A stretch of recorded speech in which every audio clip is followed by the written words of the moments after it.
مرکز دین الخالص کی فکر اور مقاصد کیا ہیں؟ آپ کس فرقے سے تعلق رکھتے ہیں؟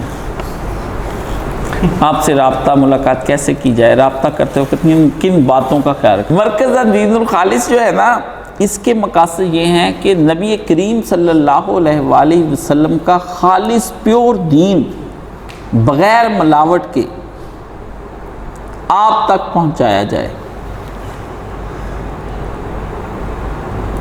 اس میں اپنی من مانی تعویلات اور اپنی خواہشات یا کسی خاص فرقے کے ذریعے کو سامنے رکھتے ہوئے آپ کو دین نہ بتایا جائے۔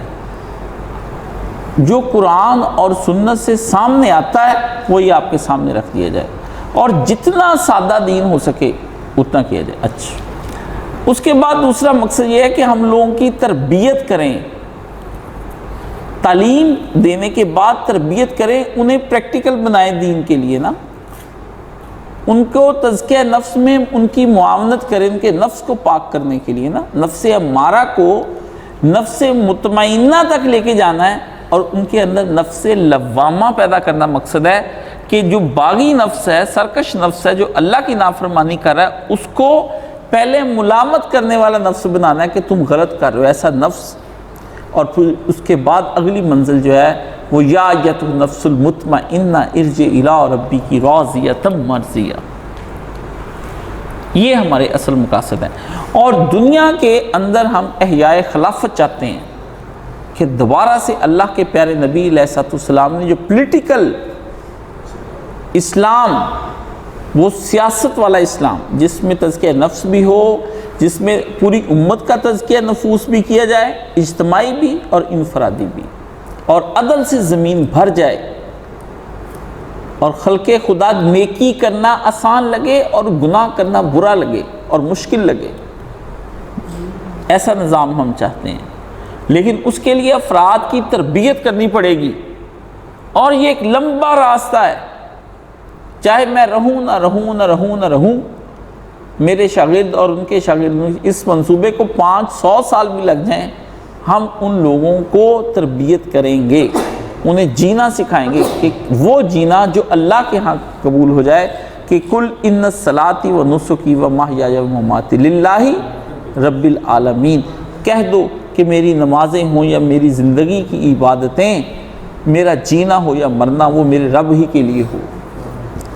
فرقہ میرا کوئی نہیں ہے، ہر فرقے کا انتہائی جو مسلمانوں کا فرقہ ہے اس کا ادب و احترام کرتا ہوں، جو لا الہ الا اللہ وحدہ لا شریک لہ واشہد ان محمد عبدہ ورسولہ، اللہ کو وحدہ لا شریک مانے، اور رسول اللہ صلی اللہ علیہ وآلہ وسلم کو اللہ کا آخری نبی مان رہا ہے، جان رہا ہے، وہ میرے نزدیک مومن ہے۔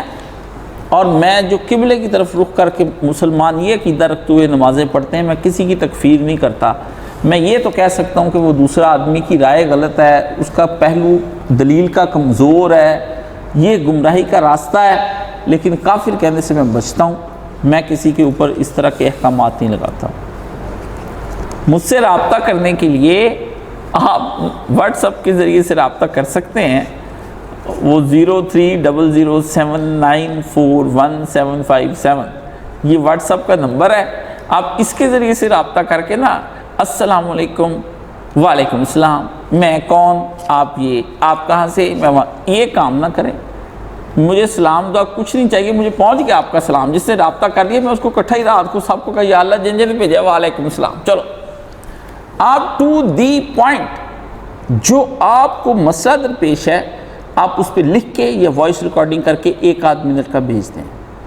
اگر آپ کے کوئی نفسیاتی مسائل ہیں، سماجی مسائل ہیں، یا آپ بہت گہرائی سے دین سمجھنا سننا شروع کر چاہتے ہیں مجھ سے، تو اس کے لیے آپ آ کر مجھ سے ملیے، وقت لے کر کے، دور سے سفر کر کے آئیں۔ بڑے بڑے لوگ اپنے سفر کرنے کے لیے اپنے مرشد کے پاس جاتے تھے۔ یہ جو میں نے نمبر رکھا ہوا ہے یہ صرف جائز ناجائز کے لیے رکھا، کہ آپ دور سے پوچھتے ہیں بھی یہ جائز ہے یا صحیح نہیں ہے، اس کے بارے میں بتا دیں، اتنا سا بتا سکتا ہوں۔ باقی جو بیرون ملک لوگ ہیں وہ اس کے اوپر کوئی میسج نہ، وہ بھی لمبی بات نہ کریں، میرے پاس اتنا وقت، دن میں 250-300 میسج، 400 میسج صبح، اتنے آپ امیجن نہیں کر سکتے کہ میں پھر ابھی میں نے کل ایک دوست کو بلاک کیا ہے، وہ مجھے بار بار کہی جا رہا تھا مجھے بتائیں یہ کیوں نہیں جائز، مجھے بتائیں نا آپ کیوں نہیں جواب دے رہے کاش بھائی آپ کیوں. جب میں نہیں دے رہا صبر کر جاؤ بھئی. ہم ایک حالت میں نہیں ہوتے ہیں ہر وقت، ہم خوشی میں ہوتے ہیں، غم میں ہوتے ہیں، تھکے ہوئے ہوتے ہیں، نیند آ رہی ہے، کسی اہم بات میں گھر میں الجھے ہوئے ہیں. آپ پیشنٹ رکھیں نا، بات پوچھ لی اب صبر کریں. مر تو نہیں جائیں گے آپ، اتنی دیر تک آپ نے دین نہیں سمجھا تو آپ نہیں مرے تھے نا. اب کون سی آپ کو یہ شیطانی چرخے ہوتے ہیں جلد بازی میں دین سیکھنا. آئیں صحبت میں بیٹھیں، مزاج آشنا ہو جائیں. اور اللہ کے فضل سے میں نے ان 6-7 سال میں کوئی ایسی بات نہیں چھوڑی جو میں نے بیان نہ کر دی ہو. کوئی بھی آپ کوئی سوال بھی پوچھیں گے تقریباً وہ بیان، یہ بھی ان میں سے ریپیٹیشن ہے بہت ساری چیزوں کی نا. اور اس میں میں کہوں میرے استاد مفتی مولانا محمد اسحاق مرحوم رحمہ اللہ تعالی جو ہیں، ان کا اتنا مواد انٹرنیٹ پہ پڑا ہوا ہے، اتنا مواد انٹرنیٹ پہ پڑا ہوا ہے کہ پوری زندگی بھی آپ سنتے رہیں تو کم پڑ جائے. آپ اس سارے کو سنیں، وہی میری فکر ہے وہی ان کی فکر. بس ایک سی بات ہے، میری فکر ان کی فکر کے اندر ضم ہے. تو رابطہ کرتے وقت کم سے کم میری کچھ مجبوریوں کا خیال رکھے. اگر میں فون نہیں اٹھا رہا ہوں تو کسی مجبوری کی وجہ سے فون نہیں اٹھا رہا ہوں. خصوصاً جب میں بالکل آرام کر رہا ہوتا ہوں تو جو مجھے بہت کم نصیب ہے. تو ابھی میرا ارادہ ہو رہا ہوتا ہے کہ یہ صاحب جا رہے ہیں، اب میں اس کے بعد کمرے میں جا کے سونا ہے. پھر ایک پیاری سی صورت ادھر سے آ جاتی ہے، السلام علیکم. پھر میں اس کے لیے بیٹھ جاتا ہوں، جی فرمائیے. پھر میرے ذہن میں اب یہ جا رہے ہیں، ابھی میں جانے کا پھر میں آ جاتا ہوں. یہ کل پرسوں بھی کوئی کہہ رہا تھا کہ 8 بج رہے ہیں، اب یہ تھا کہ آپ نماز کے لیے نہیں. اب اس کو کیا پتا کہ کاشف صاحب صبح 1:30 بجے کے اٹھے ہوئے ہیں اور رات 8 بج رہے ہیں اور ابھی شاید ان کی طبیعت خراب ہو تو وہ 2-1 منٹ اگر لیٹ ہیں. آپ ٹائم پر کیوں نہیں آتے؟ ٹھیک ہے نا. ہمارے لیے بھائی علماء کے لیے کوئی معافی نہیں ہے. کہتے ہیں جی ہر وقت دروازہ کھلا رکھیں، باہر بڑا سا بورڈ لگائیں، اوپر آپ کی ٹائمنگ لکھی ہوئی ہو، جب چاہیں ہم آ جائیں. میرے بھائی مرید ہونا بڑا مشکل کام ہے. وہ جن لوگوں نے لائکنگز اینڈ لائکس اینڈ سونے کا بٹن تے جناب فلانے کا بٹن لینا ہے نا، میں وہ نہیں ہوں. میں نے بٹن کوئی نہیں لینا. میں آپ کو صاف بات بتاؤں، مجھے تو اللہ کی طرف سے کہتا ہوں یا اللہ تو جو بٹن عطا فرمائے گا قیامت کے مغفرت کا، اس سے بڑا بٹن کون سا ہوگا. تو آئیں، جب میں بلاتا ہوں تب آپ آتے کوئی نہیں، جب میں آپ کو بلاتا ہوں منہ اٹھا کے چلے آ رہے ہیں. اس لیے پھر مجھے ڈانٹ ڈپٹ سے کام لینا پڑتا ہے. دیکھیں نبی علیہ السلام کے گھر میں بھی اسی طرح صحابہ وقت بے وقت آنے لگ گئے تو اللہ نے پوری سورت قرآن مجید میں اتاری. جائیں جا کے سورہ حجرات پڑھیں. حضور کے گھر میں روٹی کھاتے بیٹھ کر گپے لگانے لگ گئے. نبی پاک کو شرم آئی کہ چلے جائیں، اب جاتے کیوں نہیں. حضور نے کچھ نہیں کہا، اللہ نے آیتیں اتار دیں. مرشد کے پاس جانے کے آداب ہیں. لوگ کہتے ہیں آپ تو پیر بننا چاہ رہے ہیں. بے حمدللہ مجھے پیر بننے میں کیا ہے؟ اتنے لوگ اگر جاہل بن سکتے میں عالم ہو کے پیر کیوں نہیں بن سکتا؟ بھائی آپ کو کیا اعتراض ہے؟ آپ کو میں اچھا نہیں لگتا تو آپ نہ مجھے میرے مرید ہوں. جن کو میں اچھا لگتا ہوں وہ تو مجھے صدقے واری قربان ہیں، تو وہ میرے مرید ہیں، وہ آئیں.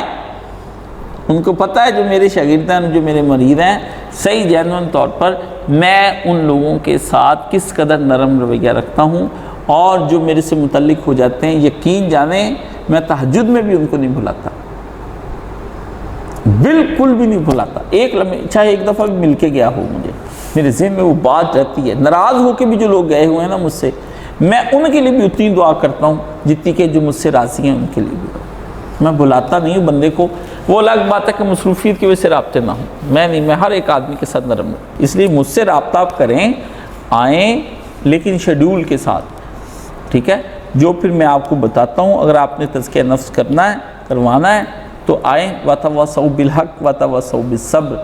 کہیں مجھ میں غلطیاں ہوں گی آپ مجھے بتائیں گے، کہیں آپ میں غلطیاں ہوں گی میں آپ کو بتاؤں گا.